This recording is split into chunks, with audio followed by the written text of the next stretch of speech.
नमस्कार।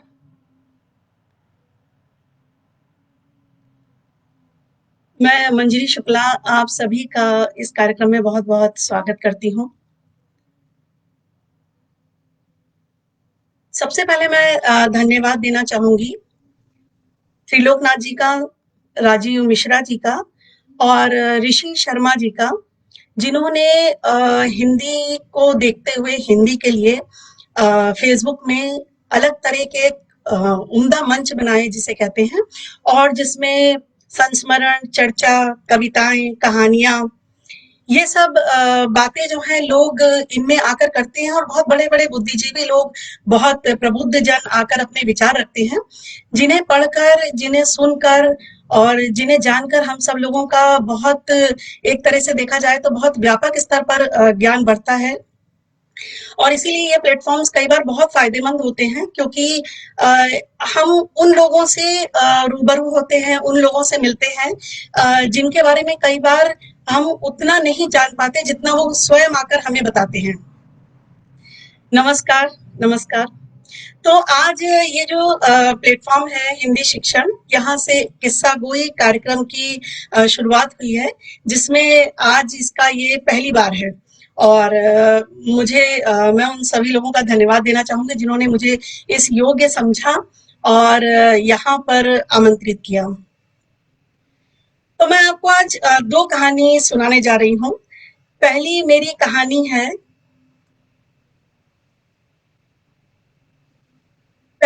कहानी है हो गई गिनती। इस कहानी में एक जिन्न होता है और एक टीचर होते हैं मास्टर जी।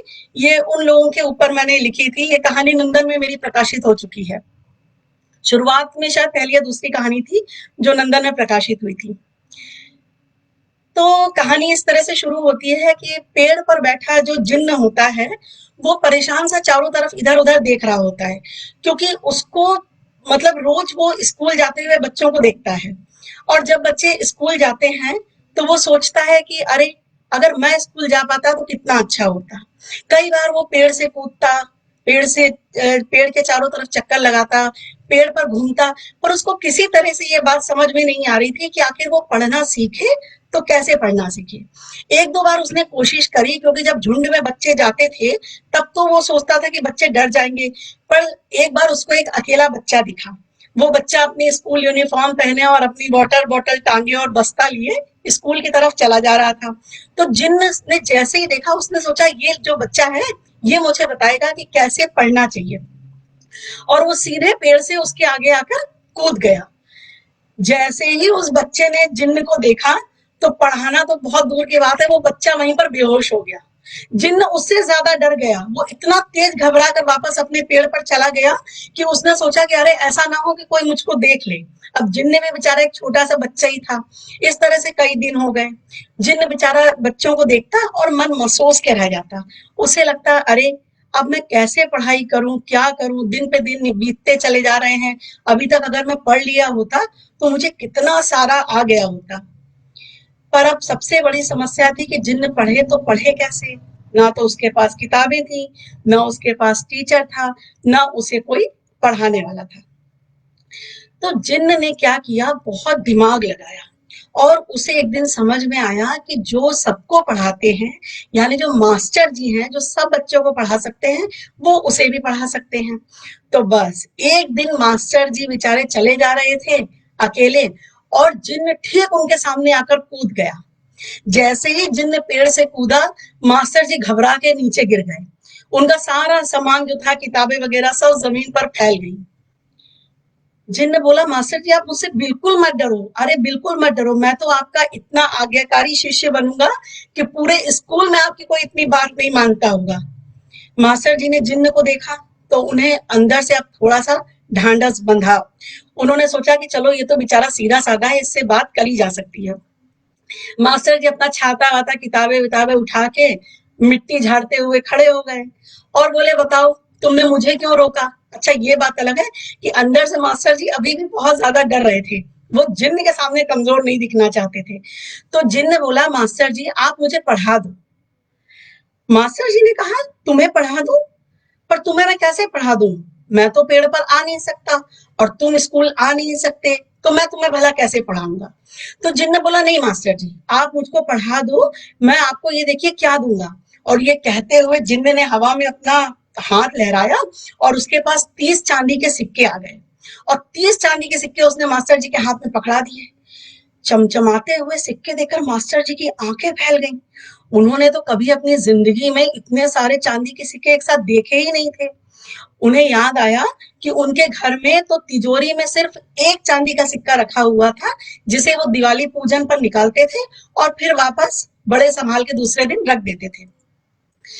तो चांदी के सिक्के देख के मास्टर जी ने सोचा कि ठीक है, इसको थोड़ा थोड़ा सा पढ़ा देता हूँ, इस तरह से कम ये भी खुश हो जाएगा और मुझे परेशान भी नहीं करेगा और मैं इतना अमीर हो जाऊंगा।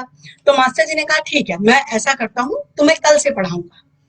जिन्नत खुशी के मारे नाचने लगा, कूदने लगा और खुश होता हुआ वापस पेड़ पे चढ़ गया और बोला ठीक है मास्टर जी, मैं आपका इंतजार करूंगा। मास्टर जी सारे दिन बड़े प्रसन्न रहे। जिन्न उनसे भी ज्यादा प्रसन्न था। मास्टर जी इसलिए खुश थे कि उन्हें बैठे बिठाए एक जिन्न मिल गया है जिसको वो जो मर्जी करेंगे पढ़ा देंगे। जिन्न इसलिए खुश था कि अरे उसे तो बच्चों से पढ़ने के लिए सोच रहा था और कहाँ उसे पूरे के पूरे मास्टर जी मिल गए थे जो सारे बच्चों को पढ़ाते थे। तो जिन्न और मास्टर जी उस रात बड़े चैन से सोए। मास्टर जी ने सपना देखा कि वो जिन्न को पढ़ा रहे हैं और चांदी के सिक्कों का ढेर उनके बगल में जो है ऊंचा ऊंचा और ऊंचा चला जा रहा है। जिन्न सपने में देख रहा था कि अरे वाह, मास्टर जी मुझे पढ़ा रहे हैं और मेरे अगल बगल किताबों का ढेर लगता चला जा रहा है और मैं सबसे ज्यादा पढ़ा लिखा हो चुका हूँ। पूरे जिन्नों की कम्युनिटी में कोई इतना नहीं पढ़ा है जितना मैं पढ़ा हूँ। खैर अगले दिन अगली सुबह जिन्न पहले से तैयार बैठा था। मास्टर जी जैसे ही निकले, जिन्न तुरंत कूदा और उसने कहा मास्टर जी मेरी पढ़ाई। मास्टर जी बोले हाँ हाँ क्यों नहीं, ये मैं तुम्हारे लिए कॉपी लेकर आया हूँ, तुम ये सारा पढ़ना। इसको पढ़ने में अभी तुम्हें काफी समय लगेगा, पर कोई बात नहीं, मैं कुछ दिनों बाद आकर तुमसे पूछूंगा कि तुमने क्या क्या पढ़ाई करी। जिन्न बोला जी मास्टर जी। और उसके बाद जिन्न अपना पेड़ पे चला गया। मास्टर जी रिलैक्स होकर बिल्कुल आराम से स्कूल की तरफ चल दिए। उन्होंने सोचा ठीक है 8-10 दिन बाद फिर आके पूछ लूंगा कि भैया क्या पढ़ाई करी तुमने। पर ये क्या, मास्टर जी जैसे ही छुट्टी के बाद वापस आए तो जिन्न फिर खड़ा था पेड़ के पास में। मास्टर जी बोले अब क्या हुआ। जिन्न ने बोला अरे मास्टर जी मैंने सब याद कर लिया। मास्टर जी कहते तुमने याद कर लिया। बोला हाँ, मैंने सब याद कर लिया, मैं आपको सुना देता हूँ। और जिनने कॉपी बंद करी और पूरा का पूरा वैसा पढ़ दिया जैसा मास्टर जी ने पूरी रात आधी रात बैठ के कॉपी में लिखा था उसके लिए। मास्टर जी के माथे पे पसीना आ गया। उन्होंने रुमाल निकाल के अपना पसीना पोंछा और बोले ठीक है, अब मैं कल पढ़ाऊंगा। और इस तरह करते हुए मास्टर जी ने जो अगले दिन पढ़ाया, जिन्न ने अगले दिन वैसा का वैसा बता दिया। अब मास्टर जी ने सारी किताबें ले जाके जिन्न को दे दी। जिन्न ने फटाफट सारी किताबें पढ़ के मास्टर जी को सुना दी। 8वें दिन मास्टर जी बहुत परेशान हो गए। वो गए और जिन्न से बोले कि भाई देखो ऐसा है कि मुझे जो कुछ आता था वो मैंने तुमको पढ़ा दिया है। अब 8 दिन हो गए हैं और मैंने अपनी फीस के 8 चांदी के सिक्के रख लिए हैं। ये जो बाकी सिक्के हैं ये तुम वापस ले लो, क्योंकि मुझे इतना ही आता था। तो जिन्न बोला अरे मास्टर जी आपको ना अच्छे मास्टर जी नहीं मिले होंगे, उन्होंने आपको ठीक से पढ़ाया नहीं। आप देखिए मुझे कितने अच्छे से पढ़ा रहे हैं, कितना सारा, मैं आप ही से पढ़ूंगा। तो मास्टर जी बोले नहीं नहीं भाई, मेरे बस का नहीं है तुम्हें पढ़ाना, क्योंकि मुझे इससे ज्यादा आता ही नहीं है। मैं जो बच्चों को कई सालों में पढ़ाता हूँ वो तुमने 8 दिन में सीख लिया है, इसीलिए अब तुम ऐसा करो कि ये अपने बाकी के सिक्के रख लो। जिन्न नाराज हो गया, बोला नहीं नहीं ऐसा बिल्कुल नहीं हो सकता, अब तो मैं पढ़ के ही रहूंगा। मैं तो अब पढ़ूंगा और सिर्फ आपसे ही पढ़ूंगा और आपके अलावा किसी से नहीं पढ़ूंगा। और अगर आपने ज्यादा मेरे साथ जिद करी मुझसे तो मैं आपको भी इस पेड़ पे रखूंगा और 22 दिन आप मेरे साथ पूरा जो है इस पेड़ पे रहेंगे। मास्टर जी के तो बेचारे डर के मारे टांगे थरथराने लगी। वो घबराते हुए बोले अरे भाई ऐसा है, पर कुछ नहीं मास्टर जी, या तो आप मेरे साथ पेड़ पर चल के रहो और या जो है आप मुझे पढ़ा दो। मास्टर जी को जब कुछ भी समझ में नहीं आया तो बोले ठीक है अच्छा, मैं तुम्हें कोशिश करता हूँ, कल पढ़ाता हूँ आके। और उसके बाद मास्टर जी जो थे वो आगे बढ़ गए, अपने स्कूल चले गए। जब अपने स्कूल चले गए तो वहां पे सारा दिन सोचते रहे कि अब मैं जिन्न को पढ़ाऊं तो क्या पढ़ाऊं, और उन्हें कुछ भी नहीं समझ में आ रहा था। खैर जब वो लौटने लगे घर की तरफ तो जिन्न फिर से खड़ा हुआ था तने के पीछे छुपकर। जब सारे बच्चे निकल गए तो वो कूद के बाहर आया और उसने कहा कि मास्टर जी, याद रखना कल आपको मुझे नया पढ़ाना है। मास्टर जी बोले हाँ हाँ बिल्कुल मुझे याद है। और मास्टर जी जो है वो वापस अपने घर चले गए। और वो इतना डर गए थे, उनको इतनी घबराहट हो रही थी कि उनको डर के मारे बुखार आ गया, उनका चेहरा बिल्कुल लाल हो गया। जब उनकी बेटी ने उनका ये हाल देखा तो उसने कहा कि अरे पिताजी आपको क्या हो गया, दिन में तो आप बिल्कुल सही थे। तो मास्टर जी बोले कि अरे ऐसा है कि देखो एक जिन्न है, उसने मेरे साथ ऐसा ऐसा किया है। अब मेरे साथ मुसीबत ये है कि मैं उसको क्या पढ़ा दूं, मुझे तो जितना आता था मैंने पढ़ा दिया है, और अगर मैंने उसको नहीं पढ़ाया तो 22 दिन बेटा तुमको अकेले रहना पड़ेगा, क्योंकि वो मुझे अपने साथ पेड़ पर टांग के रखेगा। ये सुनकर बेटी बोली नहीं नहीं आप घबराइए नहीं, मैं इसका कोई उपाय सोचती हूँ। अब बेटी बहुत बुद्धिमान थी, आखिर थोड़ी देर सोचने के बाद उसके दिमाग में एक आइडिया आ गया और उसने मास्टर जी को बताया। मास्टर जी इतने खुश हो गए कि तुरंत उनका बुखार ही हट गया और दूसरे दिन सुबह वो पहुंचे। जब दूसरे दिन पेड़ के पास पहुंचे तो पेड़ के ऊपर से आवाज आई, मास्टर जी आप ऊपर आ रहे हो कि मैं नीचे आऊं? मास्टर जी बोले नहीं नहीं, मैं ऊपर नहीं आऊंगा, तुम नीचे आओ, मुझे तुमसे कुछ बात करनी है। जिन्न नीचे आया। मास्टर जी ने कहा मैंने तुमको इतना सारा पढ़ाया है, अब तुम बताओ कि एक और एक कितना होता है। तो जिन्न ने बोला मास्टर जी दो। अरे वाह बहुत बढ़िया, दो और दो कितना होता है? तो जिन्न ने बोला मास्टर जी चार। मास्टर जी बोले तुम्हें तो सब कुछ आता है। जिन्न बहुत खुश हो गया अपनी तारीफ सुन के।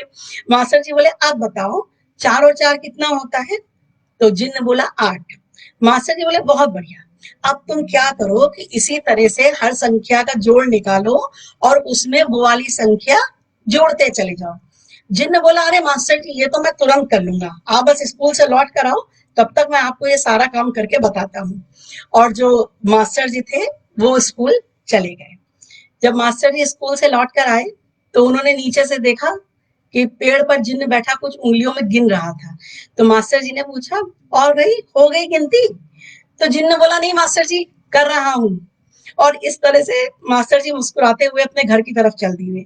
अब तो मास्टर जी रोज सुबह जिन्न के पेड़ के नीचे से निकलते हैं और पूछते हैं क्यों भाई जिन्न हो गई गिनती? और जिन्न कहता है नहीं मास्टर जी कर रहा हूँ। और इस तरह से जिन्न की गिनती पूरी नहीं हो पा रही है और उसकी पढ़ाई लगातार चल रही है। तो ये थी मेरी कहानी हो गई गिनती। अब मैं आपको एक दूसरी कहानी सुनाने जा रही हूँ।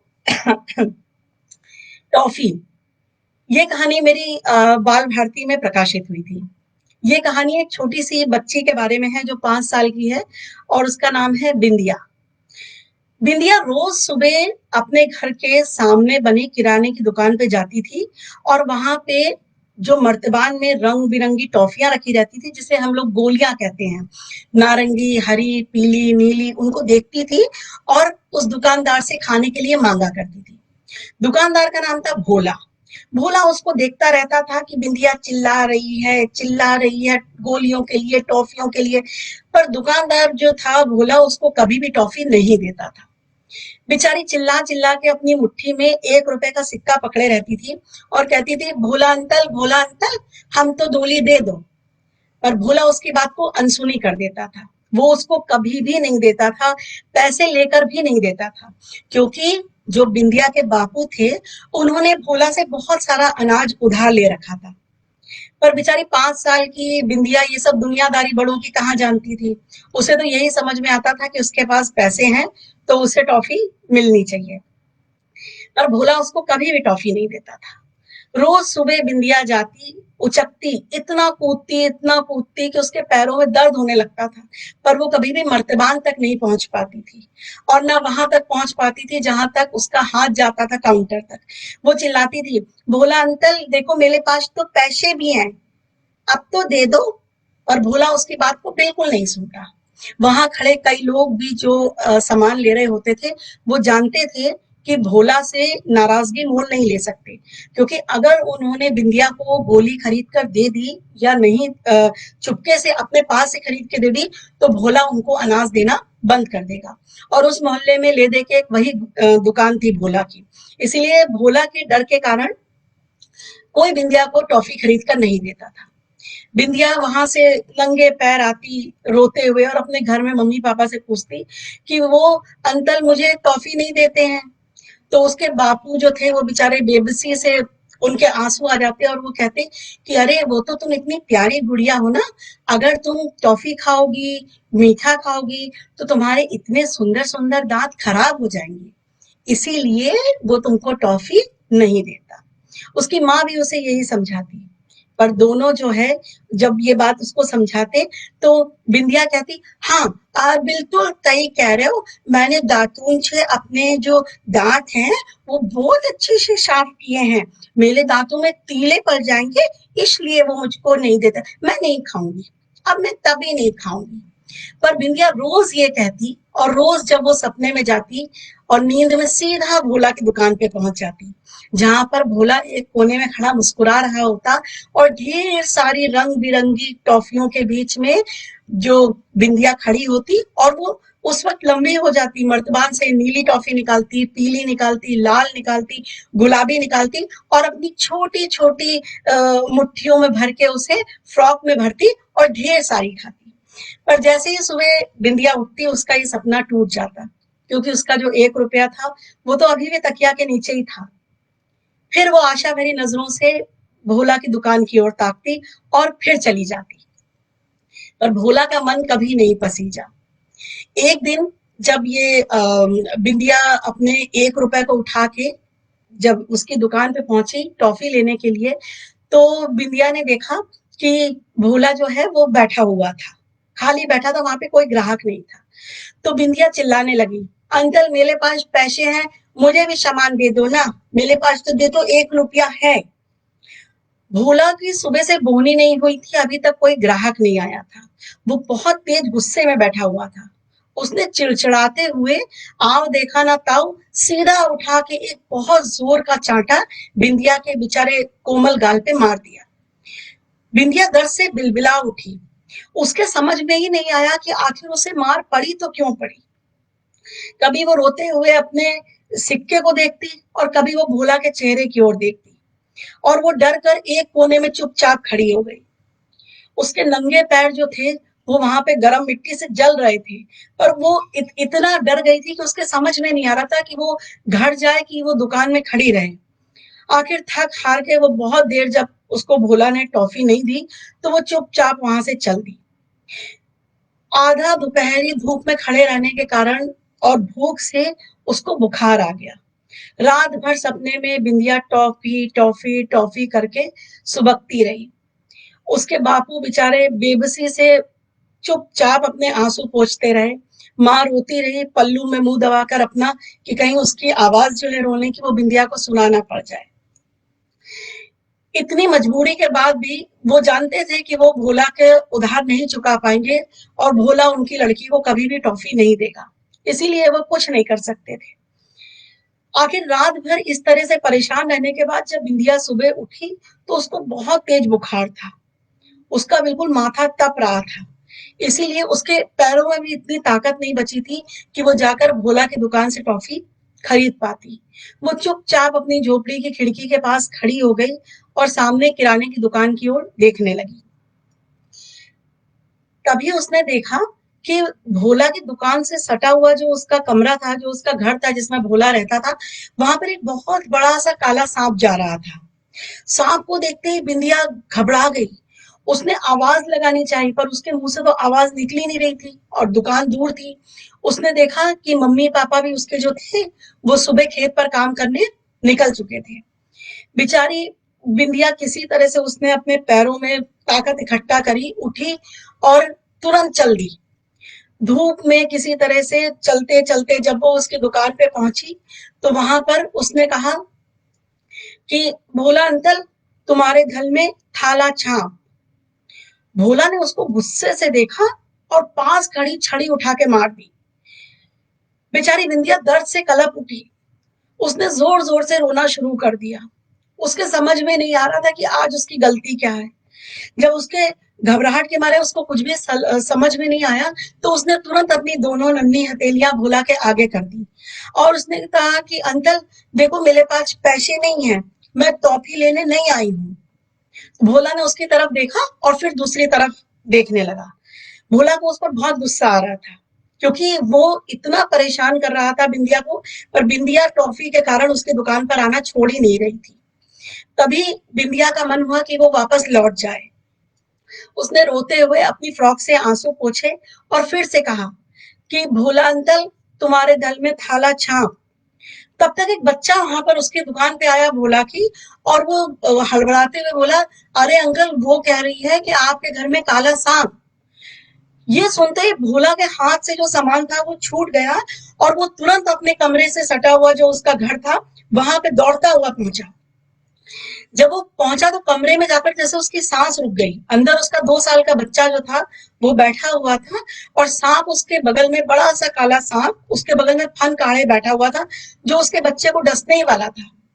भोला ने आओ देखा ना ताओ, उसके कुछ समझ में नहीं आया, और उसने तुरंत एक स्टूल उठा के सांप के ऊपर दे मारा। सांप दर्द से बिलबिला उठा और वहां से कमरे से भाग गया।